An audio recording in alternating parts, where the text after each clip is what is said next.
বলে আলেমরা তবলিগ জানে না, আলেমরা তবলিগি লোক না। আলেমরা তবলিগ না জানলে জালেমরা তবলিগি জানে। আপনারা বলুন তো, এই তবলিগি জমাতের চিল্লার ব্যবস্থা চালু করেছিলেন কে? ইলিয়াস রহমতুল্লাহি আলাইহি দারুল উলুম দেওবন্দ মাদ্রাসার শিক্ষাপ্রাপ্ত আলেম ছিলেন। কাজেই আলেমরাই তবলিগ জানে, আলেমরাই তবলিগের চিল্লার ব্যবস্থা চালু করেছেন। সুতরাং যারা আলেম মানে না এদের কপাল ভালো নয়। হাদিস শরীফে রাসূল করিম সাল্লাল্লাহু আলাইহি ওয়াসাল্লাম বলেন, কুন আলিমান, তুমি আলেম হও, আও মুতাআল্লিমান, আর না হয় আলেমের ছাত্র হও, আও মুস্তামিআন, আর না হয় আলিমের কথা শোনো, আও মুহিব্বান, আর না হয় আলিমের সাথে মহব্বত রাখো, ওয়ালা তাকুন খামিসান ফাতাহলিক, আর যদি অবস্থা এমন হয় তুমি আলেমও হলে না, আলিমের ছাত্রও হলে না, আলেমের কথাও শুনলে না, আলেমের সাথে মহব্বত না রেখে আলেমের বিরুদ্ধে বিশুদ্ধার করো, আল্লাহর রাসূল বলেন তোমার কপালে ধ্বংস ছাড়া কিছু নাই। ফতোয়ায়ে আলমগীরিতে পরিষ্কার ভাষায় উল্লেখ আছে, ফতোয়ায়ে আলমগীরিতে পরিষ্কার ভাষায় উল্লেখ আছে, আলেমদের সাথে যারা বিদ্বেষ পোষণ করে তারা আর মুমিন মুসলমান থাকে না, কাফের হয়ে যায়। শেষ পর্যন্ত আর কোনো উপায় না দেখে এখন দেখলো যে আলেমদের সাথে শত্রুতামি করলে তো ইমানই থাকে না, কাফের হইয়া যায়। এখন কয় আমাদের সাথেও কিছু আলেম আছে। কজন? শতকরা একজন দুইজন। কজন? শতকরা একজন দুইজন। শতকরা একজন দুইজন পথভ্রষ্ট হতে পারে, সর্বদিকেই শতকরা একজন দুইজন আলেম নষ্ট হইয়াই যায়। শতকরা 99 জন আলেম একসাথে নষ্ট হইতে পারে না। কাজেই তোমরার সাথে যদি এক দুইজন আলেম থাকে এরা নষ্ট আলেম, আর যারা সাদের বিরুদ্ধে অনাস্থা দিয়েছেন তারা হক্কানি আলেম। 2 নম্বর কথা হইল, আলেম তোমরার সাথে কথা থাকার কথা না, তোমরা আলেমদের সাথে থাকার কথা। বেশ কম নাই? একটা হলো আমাদের সাথে আলেম আছে, কাজে তোমরা যেমন গুমরা, তোমাদের সাথে যে আলেম আছে তারাও গুমরা। লক্ষ কোটি জনগণ আলেমদের সাথে আছে, এই সমস্ত আলেমগণ যেমন হেদায়েতের পথে আছে, তবলিগের ব্যাপারে যে সমস্ত জনগণ আলেমের সাথে আছে তারাও হেদায়েতের পথে আছে। টঙ্গীর ময়দানের ঘটনাটা সংক্ষেপে আপনাদেরকে বলি।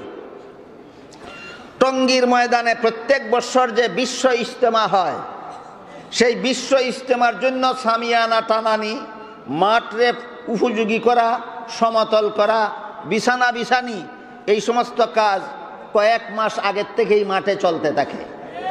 এই সমস্ত কাজে অংশগ্রহণ করে ঢাকা শহরের বিভিন্ন মাদ্রাসার ছাত্ররা, এই সমস্ত কাজে অংশগ্রহণ করে ঢাকা শহরের আশপাশের বিভিন্ন মাদ্রাসার ছাত্ররা।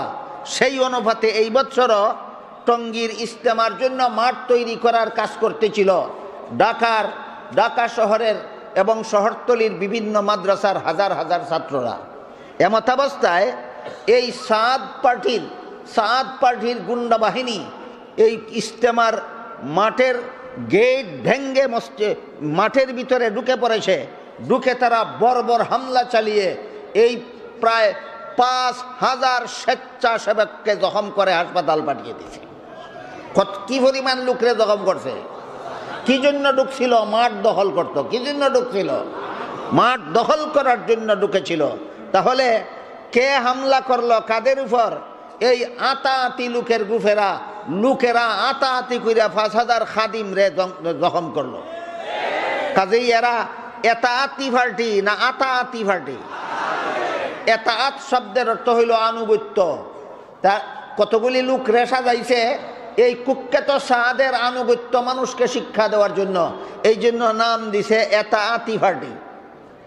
হাদিস শরীফে রাসূল করিম সাল্লাল্লাহু আলাইহি ওয়াসাল্লাম বলেন, লা তাআতা লি মাখলুকিন ফি মাসিয়াতিল খালিক, যে আল্লাহ বিরোধী কথা বলে তার কোনো আনুগত্য চলবে না। যে আল্লাহ বিরোধী কথা বলে, রাসূল বিরোধী কথা বলে, যে কোরআন বিরোধী কথা বলে, হাদিস বিরোধী কথা বলে, তার কোনো আনুগত্য মুসলমান করতে পারবে না। বর্তমানে এই স্বঘোষিত আমির, বলুন নিয়মিত আমির না স্বঘোষিত আমির, এই স্বঘোষিত আমির ডিক্টেটরি পদ্ধতিতে আমিরের পদ দখল করে বসে আছে। এই স্বঘোষিত আমির এর পক্ষ থেকে যে তাকে আনুগত্য করার জন্য একটা গুন্ডা বাহিনী সাজানো হয়েছে, তার আনুগত্য করা যাবে না কেন? সে বর্তমানে 2000 সাল থেকে আজ পর্যন্ত 18 বছর যাবৎ কোরআন বিরোধী কথাবার্তা বক্তব্য দিয়ে যাচ্ছে, হাদিস বিরোধী কথাবার্তা বলে যাচ্ছে, আল্লাহ বিরোধী কথাবার্তা বলে যাচ্ছে, হাদিস বিরোধী কথাবার্তা বলে যাচ্ছে। এক দুটি উদাহরণ আমি আপনাদের সামনে কিছুক্ষণের মধ্যে ইনশাআল্লাহ তুলে ধরব। আমি এর আগে আপনাদের জিজ্ঞাসা করতে চাই, যত বড় আমির হোক, যত বড় ডিক্টেটর হোক, যত বড় গুন্ডা বাহিনী হোক, আল্লাহ বিরোধী কথা বললে তার আনুগত্য চলে? রাসূল বিরোধী কথা বললে তার আনুগত্য চলে? কোরআন বিরোধী হাদিস বিরোধী কথা বললে তার আনুগত্য চলে? চলে না। কাজেই তাকে বয়কট করেছেন বর্তমান সারা দুনিয়ার লক্ষ লক্ষ কোটি কোটি উলামায়ে কেরাম। তাকে বয়কট করেছেন, তুমি অযোগ্য, তুমি অযোগ্য, তুমি তবলিগি জমাতের আমির হওয়ার যোগ্য নও। এই আতাতি পার্টির নেতা সাদ, এই ব্যক্তি কোরআন বিরোধী কি কথা বলে, হাদিস বিরোধী কি কথা বলে? শুধু দুটি কথা বলবো। একটি কথা হলো, আল্লাহ পাক রব্বুল আলামিন পবিত্র কোরআনে ইহুদিদের চরিত্র উল্লেখ করে বলেন, আফাতুমিনুনা বিবাদিল কিতাবি ওয়া তাকফুরুনা বিবাদ। হে ইহুদিরা, তোমরা কি আল্লাহর কিতাবের কিছু কথা মানবে, কিছু কথা মানবে না? তাহলে আল্লাহর কিতাবের কিছু কথা মানা আর কিছু কথা না মানা, এই স্বভাবটাকে আল্লাহ কোরআনে ইহুদিদের স্বভাব বলে উল্লেখ করেছেন। কথা বুঝে থাকলে বলুন, আল্লাহর কিতাবের কিছু কথা মানা আর কিছু কথা না মানা কাদের স্বভাব? ইহুদিদের স্বভাব। হুবহু এই স্বভাব এই আতাতি পার্টির নেতার মধ্যে আছে। এবার দেখুন কিভাবে আছে। আল্লাহ পাক রব্বুল আলামিন কোরআনের এক আয়াতে রাসূলকে বলেন, ইয়া আইয়ুহার রাসূল বাল্লিগ মা উনজিলা ইলাইকা মির রাব্বিক। আল্লাহর পক্ষ থেকে আপনার কাছে যা কিছু নাজিল করা হয়েছে সবগুলি তবলিগ করে দিন। এর মাধ্যমে সাব্যস্ত হইল রাসূলের একটা দায়িত্ব তবলিগ করা। এর দ্বারা সাব্যস্ত হইল রাসূলের একটা দায়িত্ব তবলিগ করা। অন্য আয়াতে বলেন, রব্বানা ওয়াবাস ফীহিম রাসূলাম মিনহুম ইয়াতলু আলাইহিম আয়াতিকা ওয়া ইউআল্লিমুহুমুল কিতাবা ওয়াল হিকমা ওয়া ইউযাক্কিহিম। ওই আয়াতে আল্লাহ বলেন, ইব্রাহিম আলাইহিস সালাম ছেলে ইসমাইলকে নিয়ে আমাদের নবীর জন্মের প্রায় 3000 বছর আগেই আমাদের নবীর আরো 4টা দায়িত্ব আল্লাহর কাছে দরখাস্ত করিয়া সাব্যস্ত করে রেখে গেছেন। 1 নম্বর দায়িত্ব হলো কোরআনের তিলাওয়াত শুনাইবেন। 2 নম্বর দায়িত্ব হলো কোরআন শিক্ষা দিবেন। 3 নম্বর দায়িত্ব হলো হাদিস শিক্ষা দিবেন। 4 নম্বর দায়িত্ব হলো উম্মতের আত্মা পবিত্র করে দেবেন। সর্বমোট কোরআনের ঘোষণা, আমাদের নবীর সর্বমোট দায়িত্ব 5টা। কোরআনের ঘোষণা মতো আমাদের নবীর সর্বমোট দায়িত্ব 5টা। 1 নম্বর দাওয়াত ও তবলিগ, 2 নম্বর কোরআনের তিলাওয়াত, 3 নম্বর কোরআন শিক্ষা দেওয়া, 4 নম্বর হাদিস শিক্ষা দেওয়া, 5 নম্বর উম্মতের আত্মা পবিত্র করে দেওয়া। বুঝে থাকলে বলুন, কোরআনের 2 আয়াতে আল্লাহ আমাদের নবীর কতটা দায়িত্ব সাব্যস্ত করে দিয়েছেন? 5টা দায়িত্ব। এই আতাতি পার্টির নেতায় কয়, একমাত্র তবলিগ ছাড়া নবীর আর কোনো দায়িত্ব নাই। তাহলে কোরআনের সব কথা মানলো না একটা মানলো, 4টা মানলো না? কোরআনের এক কথা মানলো, 4 কথা মানলো না। এটা মুসলমানের স্বভাব নয়, এটা ইহুদিদের স্বভাব। আল্লাহ পরিষ্কার ভাষায় কোরআনে বলেছেন, যারা আল্লাহর কিতাবের কিছু কথা মানে, কিছু কথা মানে না, এরা মুমিন মুসলমান নয়, এরা ইহুদি। সুতরাং এই সাদ সাহেবে ইহুদিদের স্বভাবের ভিত্তিতে এই সমস্ত বক্তব্য দিয়ে যাচ্ছে। কয়, কোরআনের তিলাওয়াত নবীর দায়িত্ব ছিল না, কোরআন শিক্ষা দেওয়া নবীর দায়িত্ব ছিল না, হাদিস শিক্ষা দেওয়া নবীর দায়িত্ব ছিল না। আমি জিজ্ঞাসা করি ফাঁকে দিয়া, তোমার বাপের দায়িত্ব ছিল? বলুন আপনারা, কোরআনের তিলাওয়াত কার দায়িত্ব ছিল? নবীর দায়িত্ব ছিল। কোরআন শিক্ষা দেওয়া কার দায়িত্ব ছিল? নবীর দায়িত্ব ছিল। হাদিস শিক্ষা দেওয়া কার দায়িত্ব ছিল? নবীর দায়িত্ব ছিল। উম্মতের আত্মা পবিত্র করে দেওয়া নবীর দায়িত্ব ছিল। যেমন ভাবে দাওয়াত ও তাবলীগ নবীর দায়িত্ব ছিল। এক আয়াতে শুধু এক দায়িত্বের কথা উল্লেখ আছে, আর এক আয়াতে 4 দায়িত্বের কথা উল্লেখ আছে। সে যে আয়াতে দাওয়াত ও তাবলীগের কথা উল্লেখ আছে সেই আয়াত মানে, আর যে আয়াতে আরো 4 দায়িত্বের কথা উল্লেখ আছে সেই আয়াত মানে না। বুঝে থাকলে বলুন এটা কোনো মুসলমানের স্বভাব না ইহুদিদের স্বভাব? তাহলে এই সাদের বক্তব্য তাবলীগের পক্ষে যাচ্ছে না তাবলীগের বিরুদ্ধে যাচ্ছে? গেল এই সাদের মধ্যে ইহুদিদের স্বভাব পাওয়া যায়, তার জ্বলন্ত প্রমাণ। এবার আসুন সাদের মধ্যে খ্রিস্টানদের স্বভাব পাওয়া যায়, তার জ্বলন্ত প্রমাণ। এরপরে আমরা বুঝবো ইনশাআল্লাহ এই সাদ ইহুদি খ্রিস্টানের দালাল। যেমন ভাবে নবাব সিরাজউদ্দৌলার সেনাপতি মীর জাফরকে, যারা মোটামুটি ভাবে ইতিহাস জানেন উপমহাদেশের, তারা পরিষ্কারভাবে বুঝবেন। যারা জানেন না তারা আজকের থেকে স্মরণ রাখুন, নবাব সিরাজউদ্দৌলা এর সেনাপতি মীর জাফরকে ইংরেজরা নিজেদের দালাল হিসাবে গ্রহণ করেছিল গোটা উপমহাদেশের মুসলমান জাতিকে পতন ঘটাবার জন্য। বর্তমান দুনিয়ার খ্রিস্টানেরা যখন দেখেছে তবলিগি জমাত সারা বিশ্বজুড়া মুসলমানেরা পালন করে যাচ্ছে, তবলিগি জমাতের মাধ্যমে সারা বিশ্বের লক্ষ লক্ষ কোটি কোটি মুসলমানের ইমান আমল হেফাজত হচ্ছে, তাই এই বিশ্বজোড়া তবলিগি জমাতের এই লিডারকে যদি আমাদের দালাল বানিয়ে দেওয়া যায় তাহলে গোটা বিশ্বের মুসলমানের পতন ঘটানো সহজ হয়ে যাবে। এক কথায় খ্রিস্টানেরা যেই চক্রান্ত নিয়া সিরাজউদ্দৌলার সেনাপতি মীর জাফরকে দালাল রূপে গ্রহণ করেছিল, ঠিক সেইভাবে বর্তমান দুনিয়ার খ্রিস্টানেরা এই আতাআতি গ্রুপের লিডারকেও এই তাদের দালাল হিসাবে গ্রহণ করেছে। এদের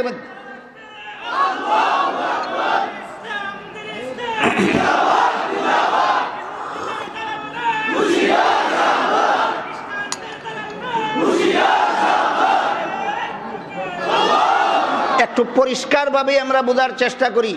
এতক্ষণে আমি আপনাদেরকে বলেছি সাহাদের মধ্যে ইহুদিদের স্বভাব আছে। কেমনে বুঝলেন?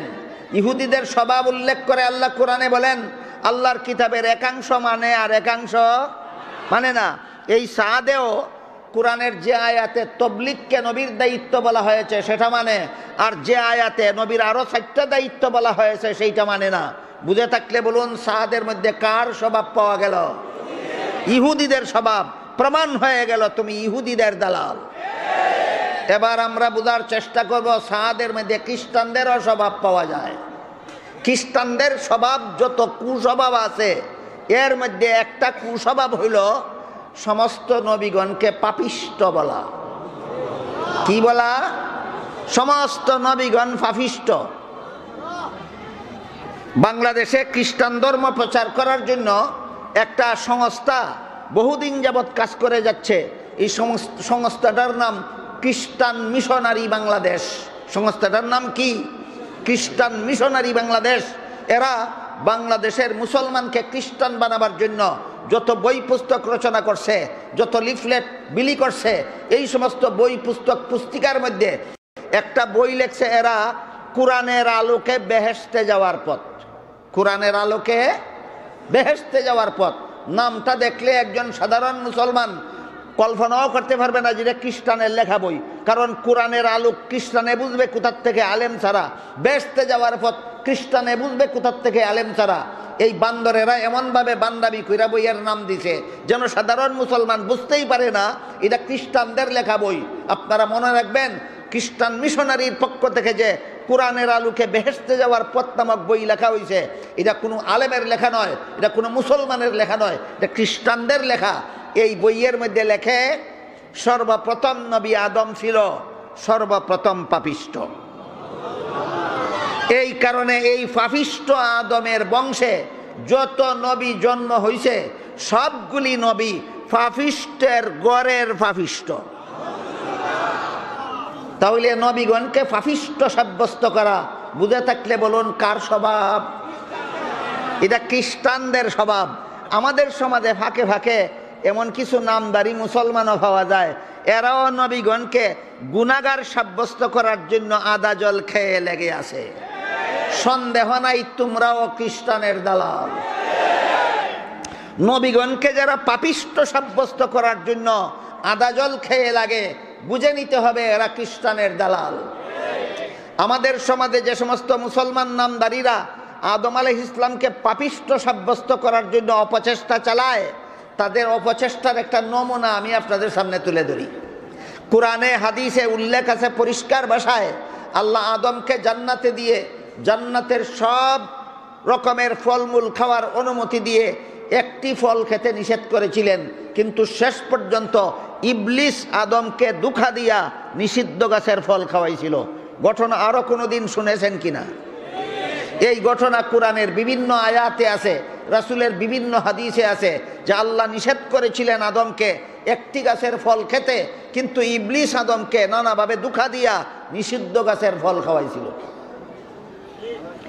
এই পর্যন্ত কোরআনের কথা, হাদিসের কথা। কিন্তু ইংরেজের দালালরা কয় কাজেই আদম গুনাহগার হইয়া গেল। এটা কোরআনের কথাও না, হাদিসের কথাও না, এটা মন গড়া কথা। কারণ আল্লাহর আদেশ নিষেধ লঙ্ঘন করলেই গুনাহ হয় না, এর জন্য কিছু শর্ত সরাইতেছে। কি শর্ত? মানুষের কোনো কাজের দ্বারা সওয়াব হয় অথবা গুনাহ হয় দুনিয়ার জীবনে, জান্নাতি জীবনে নয়। এবার বুঝে থাকলে বলুন, আদম নিষিদ্ধ গাছের ফল খেয়েছিলেন দুনিয়ার জীবনে না জান্নাতি জীবনে? জান্নাতি জীবনের মানুষের কোনো কাজের সাথে না সওয়াবের কোনো সম্পর্ক আছে না কোনো গুনার সম্পর্ক আছে। কাজেই নিষিদ্ধ গাছের ফল খাওয়া আদমের গুনাহ হওয়ার প্রমাণ নয়। এছাড়া দুনিয়াতেও যদি কেউ নিষিদ্ধতার কথা ভুলে খেয়ে ফেলে, আপনি রোজা রাখলেন রমজান মাসে, রোজাদারকে আল্লাহ নিষেধ করেছেন সদ্দার আগে খানাপিনা করতে, কিন্তু আপনি রোজার কথা ভুলে যদি খানাপিনা করে ফেলেন, বলুন আপনার গুনাহ হবে? হবে না। তুমি দুনিয়াতে আসার পরও আল্লাহর নিষেধের কথা ভুলে গিয়ে খানাপিনা করলে গুনাহ হয় না। আল্লাহ পাক রব্বুল আলামিন আদম সম্পর্কেও বলেন নাসিয়া আদম, আদমও আমার নিষেধ ভুলে গেল। বুঝে থাকতে বলুন, আদম নিষিদ্ধ গাছের ফল জেনে শুনে খেয়েছিলেন না ইবলিসের দুকায় ভুলে গিয়েছিলেন? তাহলে তুমি ভুলে খাইলে গুনাহ হয় না, আর তোমার বাবার বাবার বাবা 14 গোষ্ঠীর বাবা ভুলে খাইলে গুনাহ হয়, নিশ্চয়ই তুমি ইহুদি খ্রিস্টানের দালাল। বুঝে থাকতে বলুন, নবীগণকে গুনাহগার সাব্যস্ত করা কাদের স্বভাব? খ্রিস্টানদের স্বভাব। এই আতাআতি পার্টির নেতারও এই স্বভাব। এই আতাআতি পার্টির নেতায় কয়, গতকাল না পরশু আমি আপনাদেরকে বলেছি, আতাআতি পার্টির নেতায় কয় মুসা আলাইহিস সালাম আল্লাহর দরবারে অপরাধ করে শাস্তি ভোগ করেছিলেন। আতাআতি পার্টির নেতায় কয় জাকারিয়া আলাইহিস সালাম আল্লাহর দরবারে অপরাধ করে শাস্তি ভোগ করেছিলেন। আতাআতির দলে কয় ইউসুফ আলাইহিস সালাম আল্লাহর দরবারে অপরাধ করে শাস্তি ভোগ করেছিলেন। শেষ পর্যন্ত এই কুখ্যাত সাদ, ডিক্টেটর সাদ, এই স্বঘোষিত আমির, তবলিগের স্বঘোষিত আমির সাদ শেষ পর্যন্ত বলে মুহাম্মাদুর রাসূলুল্লাহ সাল্লাল্লাহু আলাইহি ওয়াসাল্লাম অপরাধ করে আল্লাহর দরবারে অপরাধ করে শাস্তি ভোগ করেছিলেন। তাহলে নবীগণকে গুনাহগার সাব্যস্ত করা কার স্বভাব? খ্রিস্টানদের স্বভাব। এই কুখ্যাত সাদ নবীগণকে গুনাহগার সাব্যস্ত করা শুরু করেছে কিনা? শুরু করেছে। কাজেই নিঃসন্দেহে সে খ্রিস্টানদের দালাল।